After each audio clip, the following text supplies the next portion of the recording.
warahmatullahi wabarakatuh. Selamat malam pemirsa, kembali lagi bersama saya Indah Prastika dalam laporan Learning Journal pada mata kuliah Teknik Reportase dan Investigasi Berita.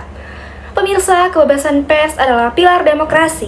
Di Indonesia sendiri, kebebasan itu dijamin konstitusi, khususnya pasal 28E dan 28F UUD 1945.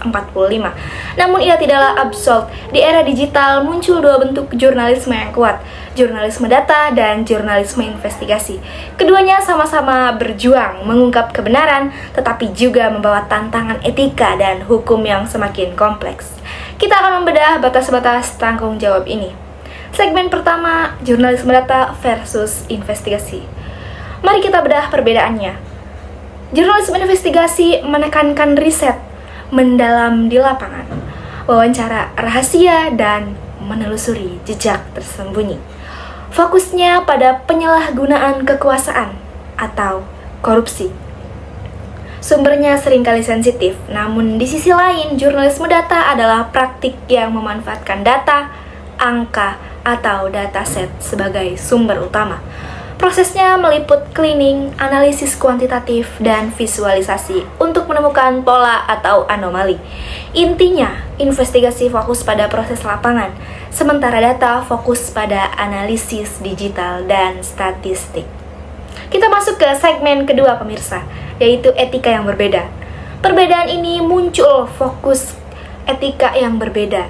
Bagi jurnalisme investigasi, etika ditekankan pada kejujuran, keberanian moral, dan perlindungan penuh narasumber yang meminta anonimitas atau whistleblower. Pelanggaran etika umum di sini adalah penggunaan penyamaran yang menipu atau tuduhan yang tidak teruji.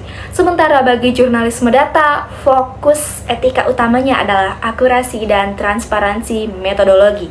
Jurnalis data dituntut tidak memanipulasi hasil analisis, tidak menyembunyikan sumber data yang digunakan, dan memastikan visualisasi data tidak menyesatkan publik. Kita masuk ke segmen ketiga pemirsa, yaitu batasan hukum yang mengikat.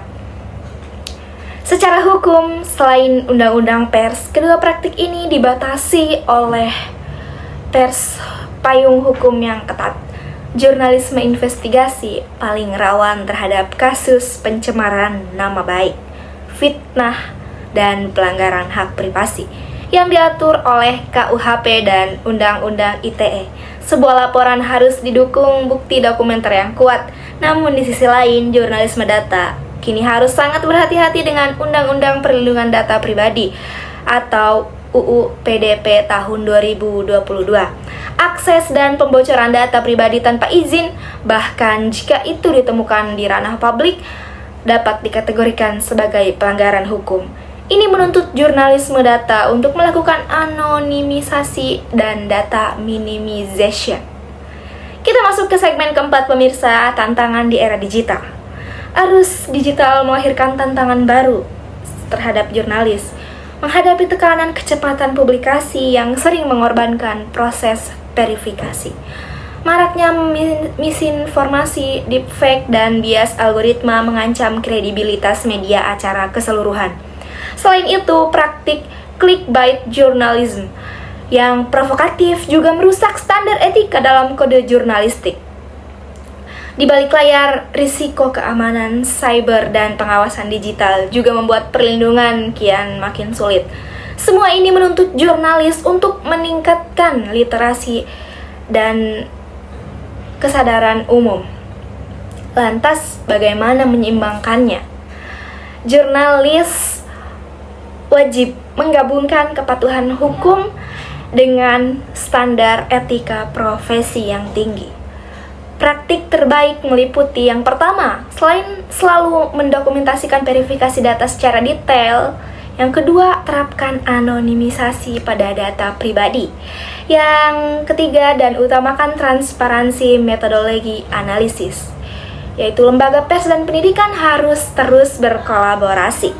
Hanya dengan begitu, kebebasan pers dapat berjalan seimbang dan tanggung jawab etis dan kepatuhan hukum guna menjaga peran fundamental media sebagai pengawas kekuasaan dan penyampai kebenaran.